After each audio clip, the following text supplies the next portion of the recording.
Nah pemirsa, hari kedua kami di kotanya Rasulullah ini kami isi dengan wisata. Kita akan ke Jabal Mahnet. Dalam perjalanan, pemandangan yang kami lihat hanya berupa gunung batu. Kadang diselingi dengan hamparan tanah tandus. Dari tempat kami menginap sekitar setengah jam sudah sampai di Jabal Mahnet. Letak persisnya sekitar 30 km dari kota Madinah menuju arah kota Tabuk.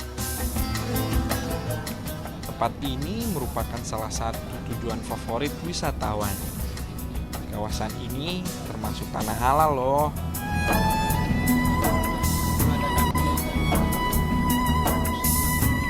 Kesannya nggak ada apa-apa ya. Di sisi kanan, kiri hanya gunung batu dan hamparan tanah tandus. Pohon dan semak-semak jarang ditemui. Tapi tunggu dulu. Sepanjang 4 km di jalanan ini diyakini punya daya magnet. Karena itu disebut Jabal Mahnet. Tak jelas memang titik awal dan titik akhirnya. Tapi menurut si supir gampang nandainnya. Ketika jalanan mulai menanjak, laju kendaraan terasa berat meski menggunakan persneling satu. Ini dia salah satu bukti bahwa kita sedang berada di Jabal Mahnet. Ketika bus ini dalam posisi persneling netral dan kaki sang supir pun tidak ada menginjak satupun batu kopling, gas, apapun. Tapi bus bisa meluncur dalam kecepatan tinggi.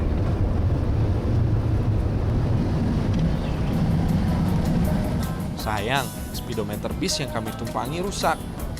Kalau dikira-kira sih lajunya sekitar 120 km. Karena penasaran, kami pun turun untuk melihat dari luar.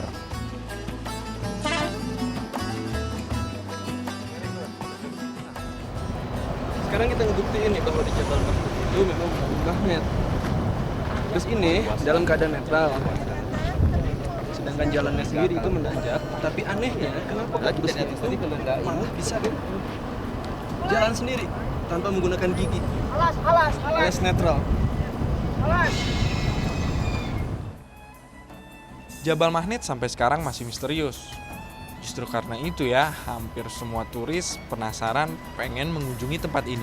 Ah, nih, Bapak Ibu nih. Ini Bapak Ibu nih. Ini tanjakan nih sudah. Tanjakan. Ini tanjakan ya. Bukan turun nih, bukan.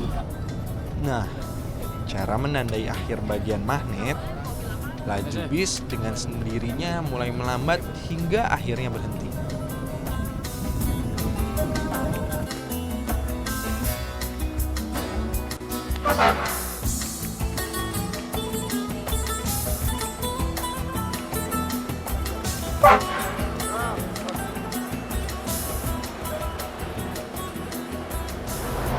Begitu saya terusin perjalanan. Kita lanjut lagi lebih jauh ke depan.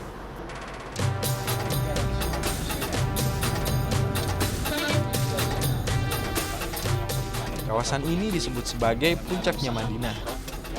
Jalannya berakhir di sini alias buntu.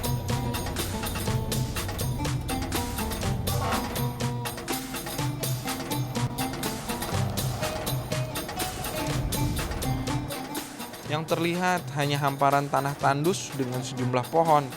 Terasa gersang sekali. Tapi di area inilah salah satu tempat wisata favorit keluarga Arab Saudi.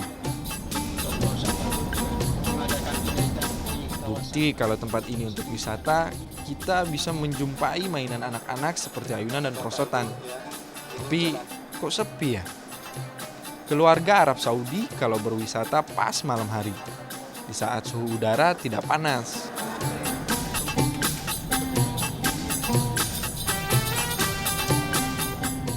Perjalanan wisata di kota Madinah kita lanjutkan dengan mengunjungi percetakan Al-Quran. Dari Jabal Mahnet, kita mengarah pulang ke kota Madinah.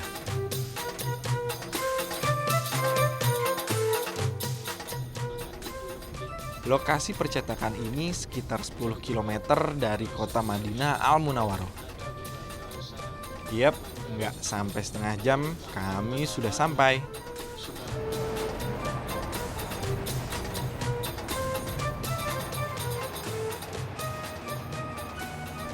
Tempat ini namanya percetakan Mushaf Al-Quran, Kompleks Malik Fad. Didirikan bulan Safar tahun 1405 Hijriah atau tahun 1984 Masehi. Yang meresmikannya Raja Malik Fad. Area percetakan Al-Quran ini luasnya 250.000 meter persegi. Kenapa kalau kita berpikir Al-Quran hanya orang-orang saja, terutama kaum pria yang boleh masuk ke dalam. Memang kaum hawa dilarang masuk.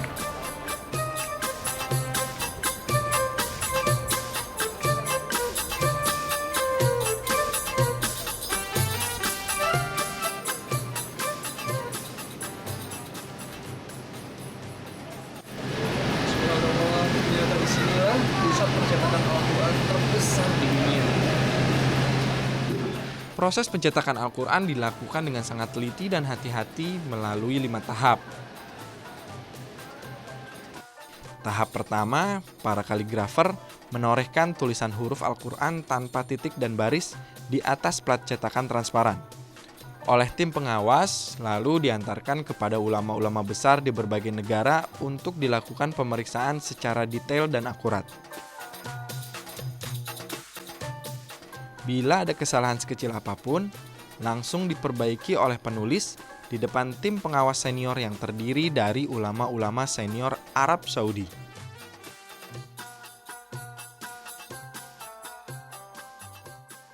Tahap selanjutnya memberikan titik dan baris untuk huruf-huruf tertentu pada halaman yang ada.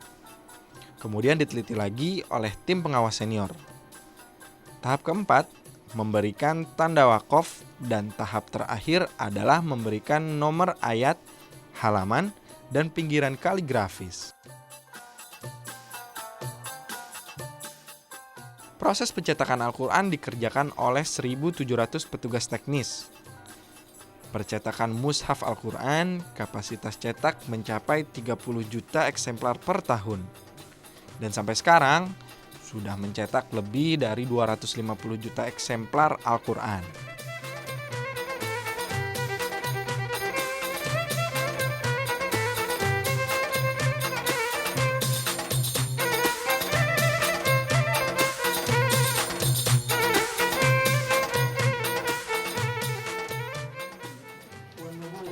Untuk kepentingan syiar Islam, Al-Quran dicetak kurang lebih dalam 50 bahasa, termasuk bahasa Indonesia.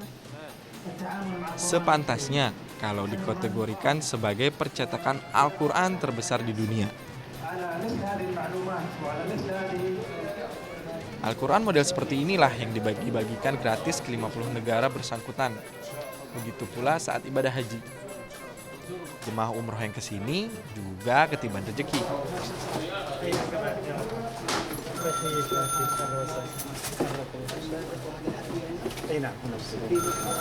Jadi siapapun yang mengunjungi percetakan Al-Quran ini, maka bagi kaum prianya harus gratis. Tur melihat-lihat percetakan Al-Quran memang berjalan singkat banget. 15 menit udah kelar. Nah, kalau pengen beli Al-Quran untuk oleh-oleh, dijual juga di toko bagian depan kompleks percetakan ini.